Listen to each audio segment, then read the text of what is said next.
Opposite প্রথম first criteria হচ্ছে opposite হতে হবে, সেকেন্ড ক্রাইটেরিয়া ইকুয়াল হতে হবে। অপোজিট তো হচ্ছে, কিন্তু ইকুয়াল কি হওয়া সম্ভব ভেবে দেখো। অনেক সময় স্টুডেন্টদের এই ধরনের কোশ্চেন টাফ লাগে, কারণ কি না এই কোশ্চেনটা পড়ে ডায়াগ্রামটা বানাতে পারে না স্টুডেন্ট। আসলে তা নয়, আসলে তোমাদের যে নোন জানা যে পরিস্থিতিগুলো রয়েছে সেগুলোকে ডিফারেন্টভাবে ওরা জিজ্ঞেস করার চেষ্টা করছে, যে তোমার অ্যাকচুয়ালি ওই বিষয়টাতে নলেজ আছে নাকি তুমি ইম্পর্টেন্ট কোয়েশ্চেন। এটা সিবিএসসি স্যাম্পল পেপারের কোয়েশ্চেন, সিবিএসসি স্যাম্পল পেপার থেকে নিয়েছি। আমি কালকেই ক্লাসে করাচ্ছিলাম এই কোয়েশ্চেনটা, যে +8q এবং -2q মানের দুটি তড়িতাধান x অক্ষের ওপর যথাক্রমে x=0 এবং x=l বিন্দুতে অবস্থান করছে। x অক্ষের ওপর অবস্থিত কোন বিন্দুতে ওই দুই আধানের জন্য নেট তড়িৎ ক্ষেত্র শূন্য হবে। তাহলে দেখো একটা x অক্ষ বরাবর দুটো আধানকে রাখা হয়েছে। তো দেখো প্রথম এইরকমভাবে কিন্তু অনেক সময় কোয়েশ্চেনের প্যাটার্ন, বিশেষ করে সিবিএসসিতে দেখা যাচ্ছে, আমাদের ওয়েস্ট বেঙ্গল বোর্ডও কিন্তু এমসিকিউ প্যাটার্নে এটা দেখা যেতে পারে, যে অনেক সময় কোঅর্ডিনেট সিস্টেম দিয়ে তোমাকে বিষয়টা বলবে, ডাইরেক্ট না বলে। যেমন ধরো আমরা প্রথম একটা কোয়েশ্চেন দেখেছিলাম ইলেকট্রিক ফিল্ড জিরোর যে বিষয়টা, ভেবে দেখো ফার্স্ট কোয়েশ্চেন আমরা যেটা ডিসকাস করছিলাম এখনই, এখানে কিন্তু দেখো সিম্পল বলে দিয়েছে কি, মানে ওল্ড প্যাটার্নের কোয়েশ্চেন, যে +4q+q পরস্পরের মধ্যে 30 সেন্টিমিটার দূরত্ব রয়েছে। মানে এখানে তোমাকে ফ্রিডম দিয়েছে যে তুমি +4q+q যেখানে খুশি রেখে ডিস্টেন্সটা 30 সেন্টিমিটার করো। কিন্তু দেখো এখানে তোমাকে সেই ফ্রিডমটা দিচ্ছে না, এখানে তোমাকে বলে দিচ্ছে যে তুমি x অক্ষের উপরে রাখো, x অক্ষের উপরে রাখো। তার মানে কি এখানে কোঅর্ডিনেট সিস্টেমটা ওরাই ডিফাইন করে দিচ্ছে, কোয়েশ্চেনে সেটা ডিফাইন করে দিচ্ছে।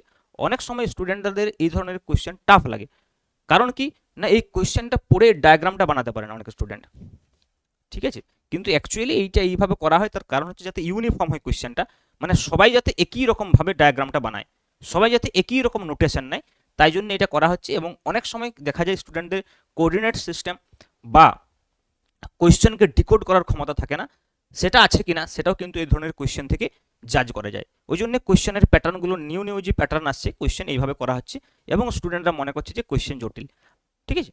তাহলে দেখো এখানে কি বলছে, যে এক্স অক্ষের উপরে রয়েছে, এটা মনে করো x=0 পয়েন্ট, আর একটা পয়েন্ট বলছে x=l, তাহলে এইটা হচ্ছে x=l।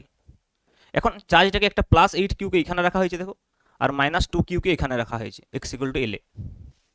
কি বলছে, এক্স অক্ষের উপর কোন বিন্দুতে নেট তড়িৎ ক্ষেত্র প্রাবল্য শূন্য। তাহলে নেট তড়িৎ ক্ষেত্র প্রাবল্য শূন্য মানে আমাকে একটা test charge, positive test charge দিয়ে দেখতে হবে যে অ্যাকচুয়ালি ওর উপরে ফোর্সটা 0 হচ্ছে কি হচ্ছে না, ঠিক আছে। পজিটিভ টেস্ট চার্জ দিয়ে দেখতে হবে।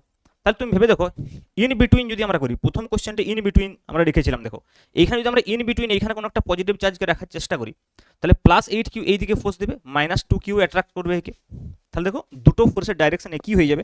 তার মানে কি এইখানে কিন্তু এটা পসিবলই নয়, এই পয়েন্ট এটা কিন্তু পসিবলই নয়, ক্লিয়ার। কিন্তু একটা বিষয় ভেবে দেখো, যদি আমরা এই দিকের কোথাও নিতে চাই পজিটিভ চার্জটাকে, তাহলে +8q বিকর্ষণ করবে, -2q আকর্ষণ করবে, পসিবল, দুটো অপোজিট হচ্ছে। এখানে +8q আছে, আধানের মান খুব বেশি এবং কাছে আছে, তাহলে খুব জোর একে ইলেকট্রিক ফিল্ড দেবে, মানে এর যে ইলেকট্রিক ফিল্ড ডিস্টেন্স খুব বেশি হবে। কিন্তু এই -2q অনেক দূরে আছে, প্লাস ছোট, তাহলে এ কিন্তু অতটা জোরে একে অ্যাট্রাকশন ফোর্স দিতে পারবে না, তাকে দুটো ইকুয়াল হয়ে যায়। কিন্তু যদি আমি পয়েন্টটাকে এই দিকে চুজ করি, তাহলে সুবিধা কি হচ্ছে, -2qটা একে অ্যাট্রাকশন করবে, +8qটা একে রিপালশন করবে, মানে +8qটা একে রিপালস করবে। অপোজিট ফোর্স তো হচ্ছে, ইকুয়াল হবে কিনা বোঝার জন্য আমরা দেখছি যে -2q ডিস্টেন্সটা কম কিন্তু আধানটাও তো কম, +8q ডিস্টেন্সটা বেশি কিন্তু আধানটা বেশি। তার ফলে কি হবে, এ -2qর যে অ্যাট্রাকশনটাকে সেটাকে ব্যালেন্স করার ক্ষমতা রাখতে পারে, মানে দূরে আছে, ইফেক্টিভ কম হবে ডিস্টেন্সের সাপেক্ষে আমরা যদি দেখি, কিন্তু আধানের মানটা বেশি আছে বলে একে কিন্তু একটা ব্যালেন্স করার সম্ভাবনা রয়েছে। তার মানে আমার পয়েন্টটাকে এইখানে চুজ করতে হবে, এইখানে নয়। এইখান থেকে আমি একটা কনক্লুশন দিতে পারি, যদি দুটো আধান অপোজিট সাইন হয়, সবসময় সেইরকম একটা পয়েন্ট চুজ করার চেষ্টা করবে ছোট আধানটা যেন সামনে হয়, কারণ ছোট আধানটা সামনে হলে তবেই ওই বড় আধানটা দ্বারা যে প্রযুক্ত বল সেটাকেও ব্যালেন্স করতে পারবে, ঠিক আছে। তার মানে আমার আলটিমেটলি যে পয়েন্টটা হলো, সেই পয়েন্টটা আমি এই দিকে নেবো, দেখো তাহলে সেই পয়েন্টটার ডিস্টেন্স আমি ধরে নিলাম সাপোজ কি আর।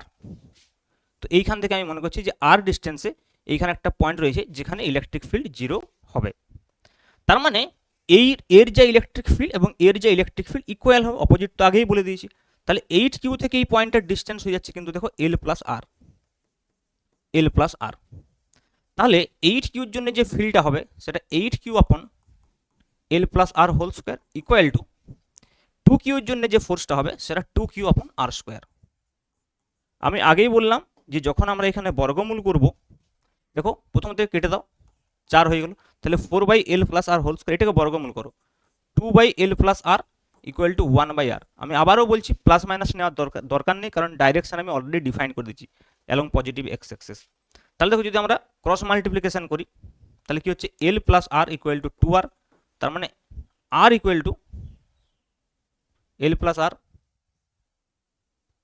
l plus r equal to 2r, তাহলে মানে কত হচ্ছে r ইকুয়াল টু l, তাই তো, মানে l ইকুয়াল টু r, যাই হোক r equal to l, r equal to l। কিন্তু দেখো অপশানসগুলো দেখো, এগুলো কোঅর্ডিনেটে দেওয়া আছে, মানে মূল বিন্দু থেকে ডিস্টেন্স বের করতে হবে আমাকে। তাহলে এইখান থেকে যদি আমরা মূল বিন্দু থেকে এই পয়েন্টে যদি আমরা ডিস্টেন্স দেখি, তাহলে l প্লাস আর মানে কত, l plus l, that is 2l। তার মানে এই পয়েন্টের যে কোঅর্ডিনেট সেটা x অক্ষ বরাবর কত হবে, y অক্ষ বরাবর তো কোনো কোঅর্ডিনেট নেই, x অক্ষ বরাবর কত হবে 2l, y অক্ষ বরাবর 0, তার মানে 2l, 0 is the correct answer. Okay, বুঝতে পারছো, মানে x অ্যাক্সিস মূল বিন্দু থেকে এইখান থেকে তো আর দূরত্বে, কিন্তু মূল বিন্দু থেকে l প্লাস আর, তার মানে l প্লাস l 2l, তার মানে 2l, 0। ক্লিয়ার?